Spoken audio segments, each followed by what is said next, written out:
Here's the ingredients that you'll need for your chicken stock. First, you'll need a couple of chickens. Here's a couple of fryers that I bought for about $3 each at the supermarket. Keep your eye on the meat case and you can grab these when they go on sale. You'll also need onions, carrots, and celery.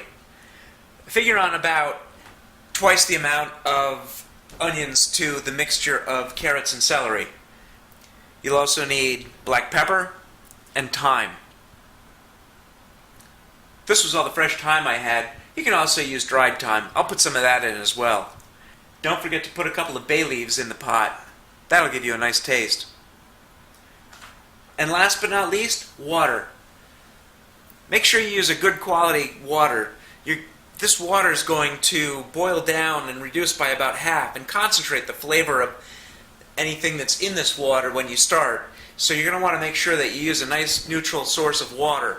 My tap water is actually delicious, but if you live in a city where they add lots of chlorine and chloramide and fluoride and all sorts of other things to clean and disinfect it, you'll probably want to think about buying a couple of gallons of spring water to start with.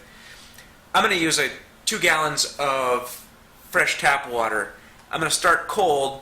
I'm going to add the chicken to cold water and bring that up to temperature. The first step in making stock is to skin the chickens.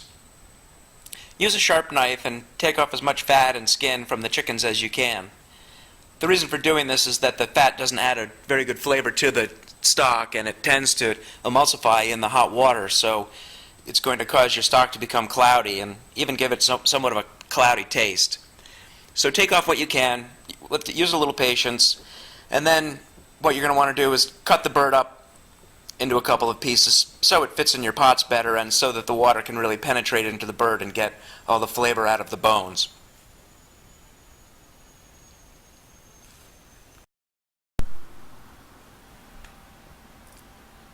Okay, so now we've got the chicken added to the pot. We've got 2 gallons of cold water. We've got our 2 chickens with the skin and fat removed. We're going to go ahead and blanch the chicken. Blanching is a process where you slowly bring the water up to a slow simmer and the fat begins to render off, as well as a good bit of the extra proteins on the surface of the chicken will begin to bubble up and become a foam on the top of the pot.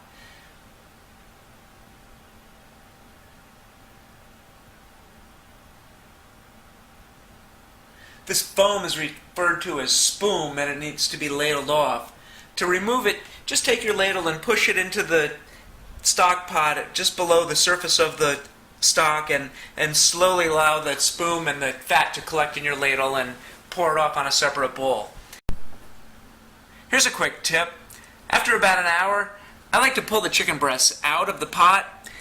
These guys have been simmering in this delicious broth and they're just about done. They're not going to add very much flavor to my stock, so I can go ahead and pull them out, cut them off, and then return the bones back into the stock pot. These breasts are perfectly cooked and can be either sliced or shredded and added to chicken salad, chicken and biscuits, a myriad of uses. Now that the stock's been blanched, we can go ahead and cut up the vegetables and add them. We're going to add carrots and celery and onions. Let's just go ahead and cut those up to add to the stock. We really don't need to concern ourselves with how they look or how we cut them up because they're just going to get strained out at the end anyway. But what we want to do is increase the surface area of the vegetables so that as they simmer, the hot broth and the hot water can get inside the vegetables and extract the most possible flavors from the vegetables. So we'll go ahead and cut up our carrots, trim the ends off the carrots. For the onions, I like to cut them in half and then cut the tops off squarely and cut the root section off at a diagonal. Having done that, I can very quickly peel off the outer brown skin and move on to the next onion. You can leave the brown skins in, but it will greatly darken your stock. I like a nice light stock, so I'm going to take all of the onion peels out. For the celery, just go ahead and cut it up quickly. Don't spend a lot of time with it. It's going to get strained out again. Alright, the vegetables are ready. Let's dump them into the stock pot. The carrots, the celery, and the onions, the black peppercorns, and the thyme. Let's get those pushed down into the stock pot and give everything a good stir so that we can get ready to let this simmer for a couple of hours.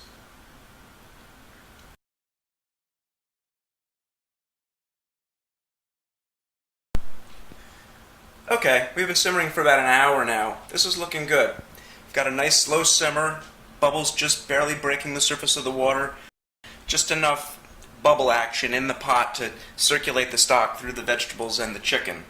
This is going really well.